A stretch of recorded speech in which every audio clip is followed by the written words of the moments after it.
Good afternoon, everyone. It's my honor to stand in front of many people from around the world who are gathered here together in the hometown of Jean-Jacques Rousseau, who laid down very fundamental and very important cornerstones for human rights and democracy. 3 years ago, as I watched Korea's presidential impeachment unfold, I had a strong desire to express my thoughts on the issue. I was there too. But I couldn't because I knew that my opinions were a little different from most of my friends on SNS. And that by expressing my honest opinion could risk my reputation and my business. Some of you might think that I was overly cautious. Yet for anyone who has spent his early life under military dictatorship, where people were arrested or even killed by speaking out, self-censorship is instinctual. And even for those who were born and live in complete democracy, internet and SNS became an arena of judgment rather than free and honest communication. In today's hyper-connected world, especially, this small experience sphere raised an important question. How could we enjoy the benefits of democracy and freedom of speech in this era when we self-censor ourselves increasingly for fear of being unlikable or too controversial? From that moment, I became obsessed with the idea of anonymity and its potential in empowering our freedom of speech. However, anonymity is easily misused, as prior speakers noted, and can result in various side effects like fake news, bullying, and harassment. That is why today's digital identity heavily relies on personally identifiable information. Yet, as long as we have to show who we are to communicate, purchase, or do anything online, we'll never be free from infringement of privacy. Then how can we solve the conflict between anonymity and accountability? Is it something that is always mutually exclusive? I don't believe so. I think it has become possible to overcome this paradox, to create a platform where people can communicate freely and make decisions together without reliance on personal profiles. And it's my pleasure to introduce you Ms. Hawan Han, who is the product manager of our service.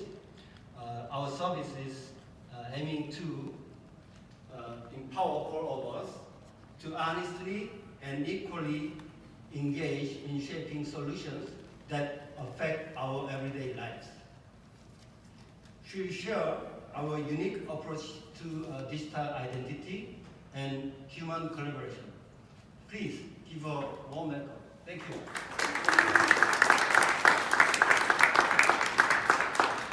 Right, thank you, Ki-bong. So I tend to talk much faster, so bear with me, but I will get this presentation over in the designated time. So decision making is hard, but group decision making is harder. So can I have a raise of hands here if you've been in a meeting this week or this month where it was just too long? Despite making the effort and time to come together to discuss ideas, you are still left not sure of what's going to happen next. And worse, you do reach a decision, but you just said yes because you were too tired to argue otherwise. And so, yes, we all share the same problem. And the challenges and the struggles of group decision making affects everyone, whether it's your work, these kind of conferences, your school, or your local communities, or a wider public society as a general. And therefore, our company decided to focus on devising a solution that gives collaborative decision making possible, while minus the frustration that is normally associated with it. So to do this, we first had to see why bad group decisions happen. And we were able to identify that to every bad group decisions, there was exclusion. That group decisions weren't really grouped decisions. Direct stakeholders who are most impacted or know the relevant field knowledges and expertise are not really included in the discourse in meaningful ways or can't communicate with each other due to power dynamics, social and peer pressure, or biases. Like from Gibon's story, we are always wary of how we will be perceived for what we say. Will my friend think I'm weird? Will my boss think I'm stupid for saying something? And also, we don't listen to other people. We are living in a very polarized society where we are very quick to judge on that person's opinion, not for what that person actually said, but for that person's identity of where they live, what's their age, their gender, religion, and so on. And therefore, that's something that we had to overcome. But even if we were able to include everyone into the decision-making process, we were faced with the problem of inefficiency.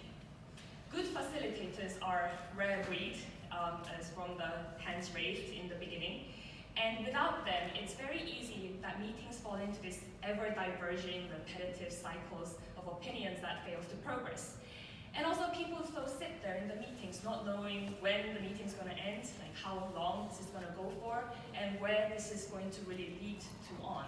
And even if miraculously a decision was reached, people tend to forget, and you have to start the process all over again. So we devised a platform called Defora to overcome this issue. And we first began on focusing on the digital identity and its potential and promises to really give people the freedom of speech that they deserve. So what we did was that we believed that freedom of speech and trust was important. So we devised a technology that gave options to the users to go incognito. But you would say, if you are anonymous, then how do you trust that person to be a relevant stakeholder in this particular decision? And so we were able to create this system called AAID, which stands for Authenticated Anonymous Identity. So here the user gives the data to prove the eligibility. It could be the company email address, or your proof of residencies, or your age, and so on. And once that is verified, and the eligibility criteria is set by the group that is you're trying to make decisions in, we create a key that is given to the user using homomorphic encryption.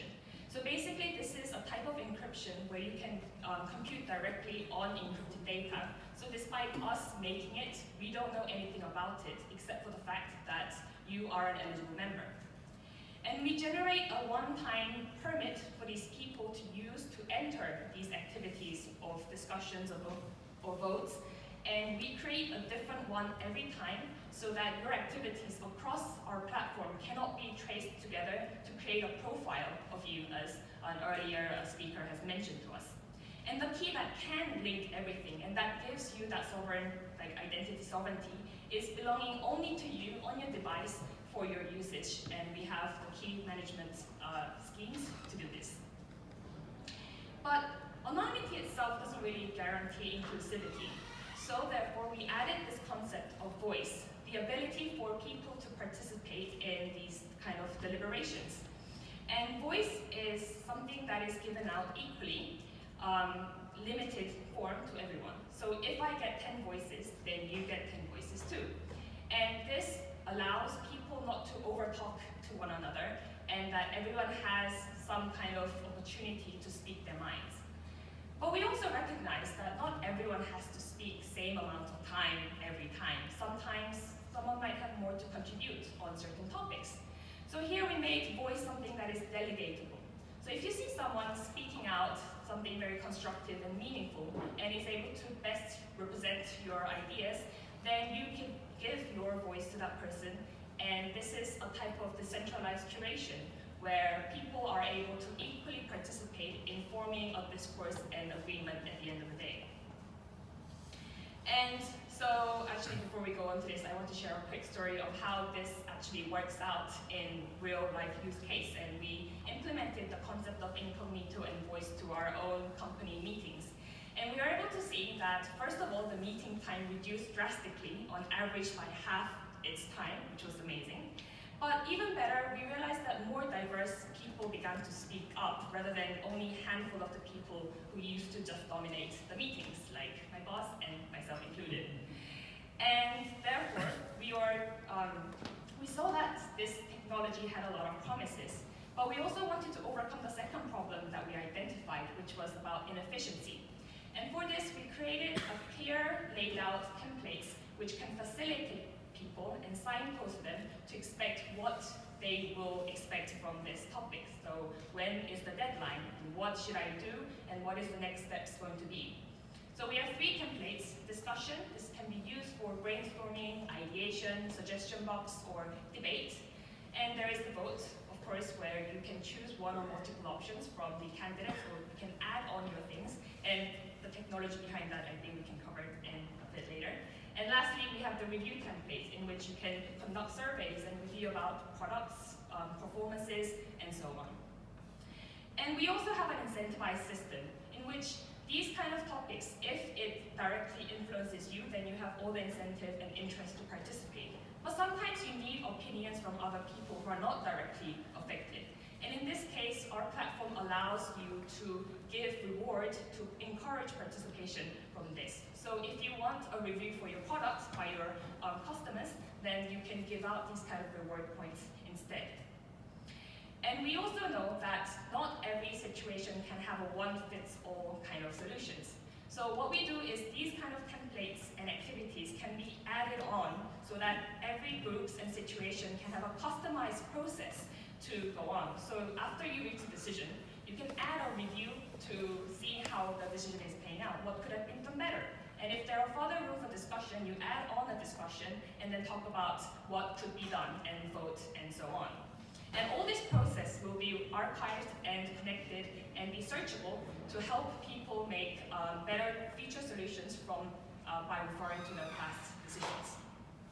And the benefits will be obviously better decisions and that are accountable because people participated in it. It's not something that was thrown at you without you having any say in it. And also we can believe that Defora can act as a safe space where people have experience of expressing their opinion, which is not something you get to do a lot these days. And for Defora, from your feedbacks and data, we'll be able to develop more better deliberative processes and add on to support your group's needs. And we think that this kind of application goes to every facets of our society, whether it's your company, school, public policy makers, or just general public interest groups. And that we have different types of groups and use cases that can be applied through it, and you can get more information. So to wrap up, at the end of the day, what we want is we want to utilize the technology at our disposal to create a space where people are empowered to take control of their own lives and the society. And we believe that's the best way in which we could better this world. And we hope that everyone in this room also can participate to give us the feedback that we need to further develop our program.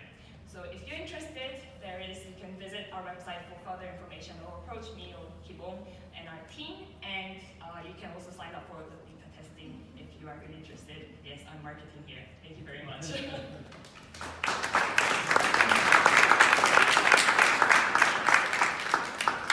Thank you very much. Before we move to the last speaker, 2 questions, and I both want you to think about it while we hear our last speaker. First, Brian, is that approach something that would solve your problem? That's my question to you. And then to you, the question is, can we actually be sure that what you describe as inefficiency is not a necessary element of a decision, of a collective decision-making process, in the sense that what you're describing about sitting out in meetings until late at night is often used as a tool to ensure that only those who have a real interest, I mean, who have basically skin in the game, are actually staying there and voting until the last. I wanted to bring in Leonardo here, exactly, because he has actually some applications that are already applied and from Agora, and I wanted to hear from you before